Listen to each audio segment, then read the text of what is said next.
দুনিয়ার পিছনে পড়ে আছে। আমরা তো সবাই দুনিয়ার পিছনে পড়ে আছি, কিন্তু কেউ কি একবার চিন্তা করে যে দুনিয়া কিন্তু একদিন ছেড়ে আমাকে ছেড়ে দিবে, আমাকে দুনিয়া ছেড়ে চলে যেতে হবে। দুনিয়া কিন্তু দুনিয়ার গতিতেই চলবে। আমার জন্য দুনিয়ার কেউ না খেয়ে থাকবে, আমার জন্য দুনিয়ার কেউ না খেয়ে থাকবে। আমার জন্য এরকম হবে না যে কারো ব্যবসা বন্ধ হয়ে গেছে, আমি চলে গেলে কারো এমন হবে না যে চলা বন্ধ হয়ে গেছে, আমি চলে গেলে কারো এমন হবে না যে তার টাকা পয়সা আসা বন্ধ হয়ে গেছে। সবাই বলে চলবে, কিন্তু আমি একটা দুনিয়া থেকে চলে যাবো। আমি কি নিয়ে যাইতেছি? আল্লাহু আকবার। আল্লাহ তাআলা বলেন যে ওই ব্যক্তি তো দামি যার ভিতরে তিনটা গুণ আছে, ওই ব্যক্তি তো দামি যার ভিতরে তিনটা গুণ আছে। এক নম্বর হলো আল্লাযীনা ইয়াযকুরুনাল্লাহা কিয়ামান ওয়া কুউদান ওয়া আলা জুনুবিহিম। আল্লাহ তাআলা বলেছেন যে সর্ব অবস্থায় ইয়াযকুরুনাল্লাহা কিয়ামান, যে দাঁড়ায় আমাকে স্মরণ করে, কুউদ যে আমাকে বসে বসে স্মরণ করে, যে কাত হয়ে হেলান, যে সর্ব অবস্থায় আমাকে স্মরণ করে, এ তো দামি। বলেন আল্লাহু আকবার। যে সব সময় আমার জিকির করে, আমাকে স্মরণ করে, আল্লাহ তাআলা বলেছে সে দামি ব্যক্তি। দুই নম্বরে ওয়াতাফাক্কারুনা ফি খালকিস সামাওয়াতি ওয়াল আরদ। আল্লাহ তাআলা বলেছে সে ব্যক্তি দামি যে আসমান জমিনকে ফিকির করে।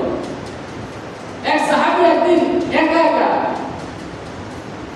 জমিনে দাঁড়িয়ে আসমানের দিকে তাকায় বলছে, তারার দিকে লক্ষ্য করে বলছে, ও তারা, আমার একজন রব আছে জানো? যে আমার একজন রব আছে তুমি কি জানো? কিছুক্ষণ পরে বলতেছে তোমারও তো একজন রব আছে না?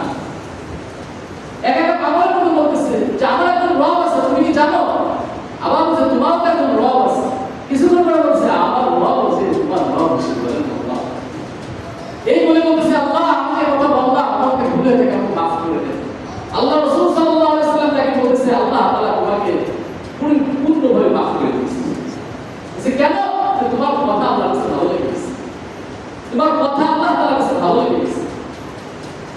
তো ওয়াতাফাক্কারুনা ফি খালকিস সামাওয়াতি ওয়াল আরদ। আমরা তো ভাই ফিকির করি না, আসমান জমিনে চিন্তা ফিকির করি না। আমাদের শুধু ফিকির যে আমার ব্যবসাকে করে লাভবান হব, আমার ফিকির আমার দোকানটাকে আরো বড় বানাবো, আমি কিভাবে আমার চাকরিতে ভালো ডেভেলপ করবো, আমার শুধুই এই ফিকির।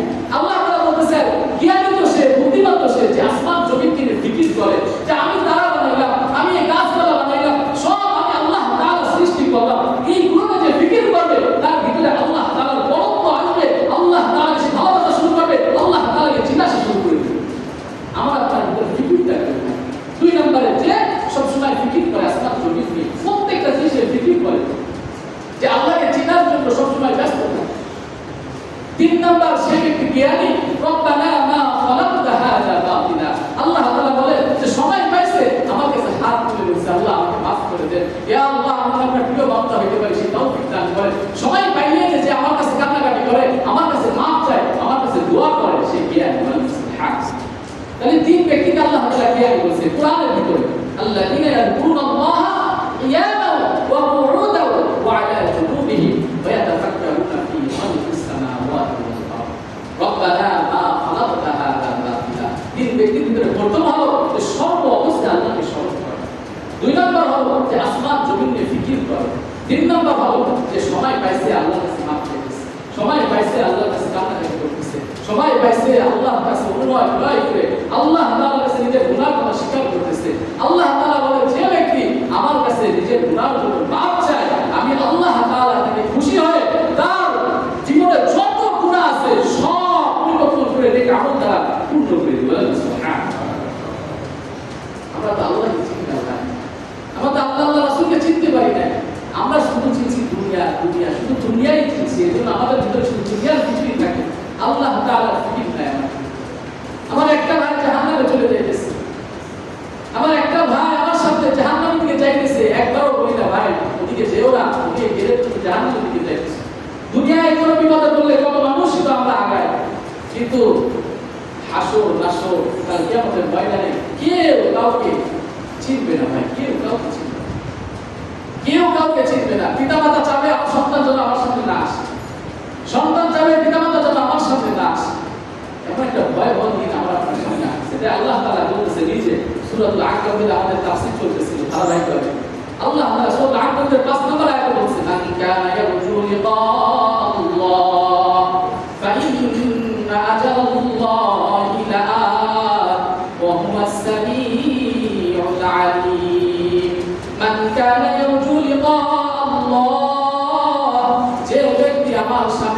তারা আকাঙ্ক্ষা করে, আমার কাছে আসার আকাঙ্ক্ষা করে, ফাইন্না লাল্লাহি লাআত, আমার সেই দিনটা কিন্তু অবশ্যই আসবে। ওয়া হুয়াস সামিউল আলিম, আল্লাহ তাআলা সব কিছু শুনেন, সব কিছু জানেন। ওয়া মান জাহাদা ফাইন্নামা ইউজাহিদু লিনাফসি ইন্নাল্লাহা লাগনিয়্যুন আনিল আলামিন। আল্লাহ তাআলা বলেন যে ব্যক্তি মান জাহাদা, আমার পথে চলার জন্য সর্বোচ্চভাবে চেষ্টা করে, মান জাহাদা ফাইন্নামা ইউজাহিদু লিনাফসি, সে তো নিজের ভালো করলো, নিজের খায়ের করলো, নিজের জন্যই করলো, যে আমাকে খুশি করার জন্য সর্বোচ্চভাবে চেষ্টা করে যায়, সে আমাকে খুশি তো করলোই করলো, নিজেরও ভালো করলো। মান জাহাদা ফাইন্নামা ইউজাহিদু লিনাফসি ইন্নাল্লাহা লাগনিয়্যুন আনিল আলামিন। আল্লাহ তাআলা বলছে, শোনো শোনো, আমি কিন্তু দুনিয়ার কাছে মুখাপেক্ষী না, আমার এই দুনিয়া লাগে না, আমার এই সমস্ত জিনিস থেকে আমি বের হওয়া, আমার এই সমস্ত জিনিস লাগে না, কিন্তু তোমরা তো দুনিয়ার জন্য পাগল হয়ে আছো। তুমি যদি আমাকে খুশি করো, আমি আল্লাহ তাআলা তোমাকে দুনিয়াও দেব, আখিরাতও দেব।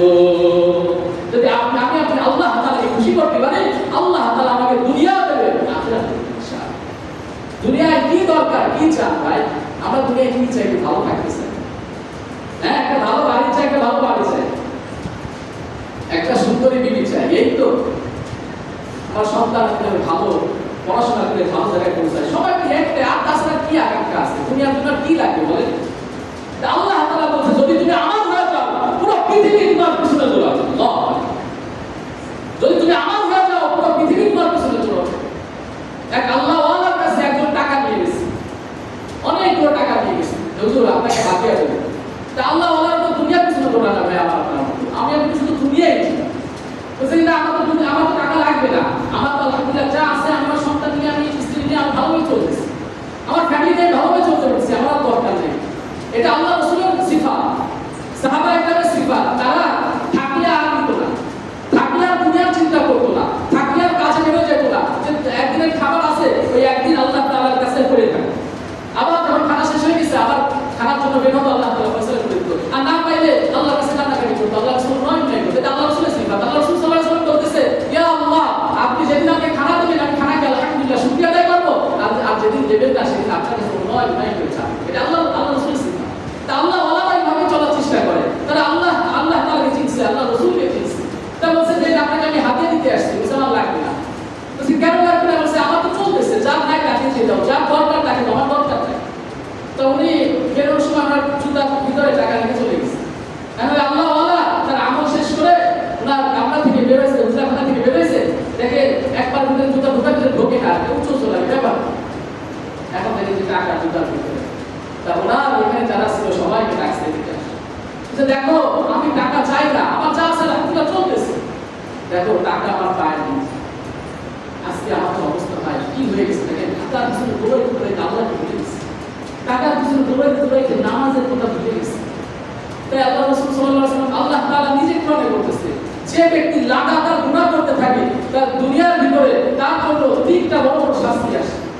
এক নম্বর আল্লাহুল্লাহ, আমি আল্লাহ তাআলা তাকে তার উপর লাগাতি করে দেন, তাকে আমি ছেড়ে দিতে যা ইচ্ছা তাই। আল্লাহ তাআলা আমার উপর লাগাতি করে দিলে আমাদের অবস্থা কি হবে বলেন? আমরা নাস্তিক হয়ে যাব, আমরা আল্লাহকে চিনব না, আল্লাহ তাআলা কোনো কথা ভালো লাগে না। এক নাম্বার।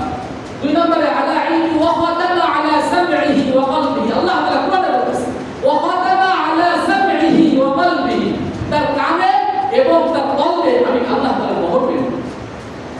তার হকের কথাটা শুনতে ভালো লাগে না, হকের কথা শুনতে ভালো লাগে না, কলবে ভালো কিছু চিন্তা ভাবনা করতে ভালো লাগে না, আমি আল্লাহ তাআলা মোহর মেরে দেব। দুই নম্বর শাস্তি।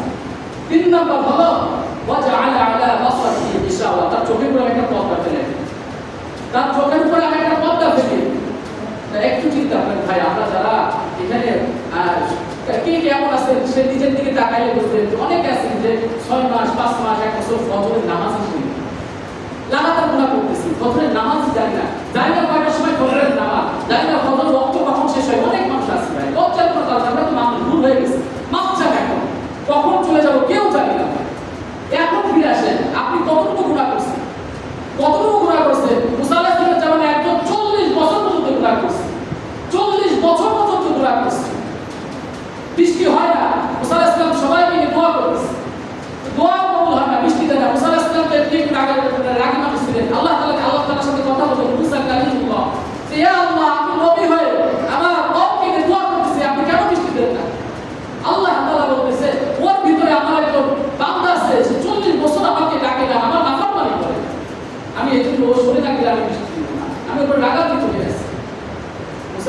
তো রাগান্বিত নিয়ে রাগ মানুষ এসে বলতেছে কে আসো তোমার জন্য বৃষ্টি হয়েছে তুমি বের হয়ে যাও আমাকে আমার চিন্তিত করতে হয় তাহলে তো বছর কি হবে ওই লোক মাথা কিছু করে দিয়েছে যে আল্লাহ 40 বছর আপনি আমার খানা বন্ধ করেন নাই আপনি আমাকে বেইজ্জতি করেন নাই আজকে সমস্ত কওমের সামনে সমস্ত মানুষের সামনে আমাকে বেইজ্জতি করেন না আপনি মাফ করুন বলতে দেরি আল্লাহ তাআলা মুহাম্মদের বৃষ্টি করতে দেন ভাই সুবহানাল্লাহ কতটুকু গুনাহ করছে আমাদের কি পরিমাণ শয়তানের ধোঁকা দিতে থাকে কিন্তু অনেক গুনাহ করছে মাফ করুন না দরকার নেই এই যে ভাই কতটুকু গুনাহ করছে ফিরাউনের মতো মানুষ যে সবসময় মানুষকে হত্যা করতো তাই আল্লাহ তাআলা যখন ডুবতেছে সমুদ্রের ভিতরে গালে মাটি মেরে দিতে বলেছে যে ও যদি আমাকে ডাক দেয় যে তো আমি তো আল্লাহ গফফার রহমান আমি মাফ করে দেব এই সমস্ত যদি আমরা চিন্তা করি যে আমি প্রথমে আমি আল্লাহর কাছে এখনই মাফ চাই তাই বলে এমন না যে আল্লাহ তো মাফ করবে আমি গুনাহ করি এরপরে মাফ চাই ভাই সেই সুযোগ যারা এরকম চিন্তা ভাবনা নিয়ে গুনাহ করে আল্লাহ তাআলা বলেছে আমি তাকে মাফ চাওয়ার সুযোগ দিব না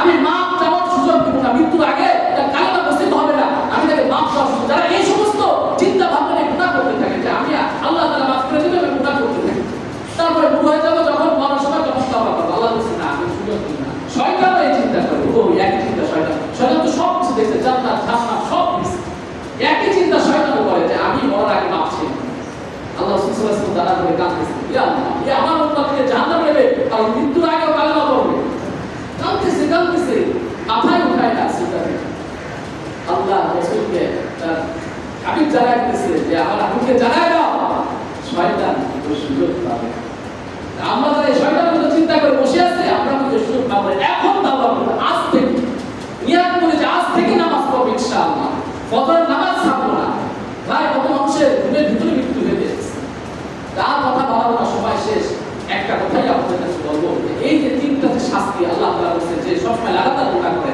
এক নাম্বার হলো আমি তার উপর লাগাতার হয়ে যাই দুই নাম্বার হলো তার কানের উপরে তার কল্পের উপরে আমি আল্লাহ তাআলা মোহর করে দিই তিন নাম্বার হলো তার চোখের উপরে একটা পর্দা ফেলে দিই আল্লাহ তাআলা যে আমার উপর লাগাতার হয়ে যায় আমার কল্পের উপরে যদি মোহর করে দেয় আমার কানের উপরে যদি মোহর করে দেয় তাই আমরা কি হিদায়াত পাবো এই আয়াতের লাস্টে বলছে ফামাই ইয়াহদিহি মিন বাদিল্লাহ আমি যদি কাউকে হিদায়াত দিই কেউ নাই যে তাকে হিদায়াত দেব ভাই আজ থেকে তাওবা করব আমরা ইনশাআল্লাহ আল্লাহ তাআলা সাল্লাল্লাহু আমানু ওয়া আমিলুস সালিহাত লা তুকাফফিরুন্না আনহুম সাইয়্যাতিহিম যারা ঈমান আনবে সৎ আমল করবে লা তুকাফফিরুন্না আনহুম সাইয়্যাতিহিম তাদের পিছনের সমস্ত গুনাহ আমি আল্লাহ তাআলা মাফ করে দেব ওয়া লা নাজজিয়ান্নাহুম আহসানাল্লাযী কানু ইয়া'মালুন